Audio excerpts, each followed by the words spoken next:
Natiliw ti maysa a lalaki a napatbati ang miyembro ti Ilocos Cordillera Regional Committee wano ICRC iti operasyon iti Barangay Parista, Lupaw, Nueva Ecija, Itay, Nabiit.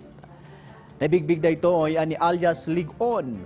Sumango da ito iti kasong attempted homicide kan panaglabsing iti Presidential Decree No. 1866 uno panaglabsing ti panagimat kan panagaramat iti paltog kan pangpabetak.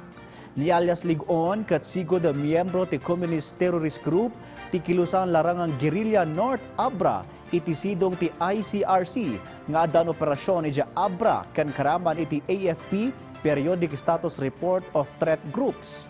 Ti operasyon kat indolwan dagiti kamang ti Philippine Army kadwa dagiti kamang ti Philippine National Police.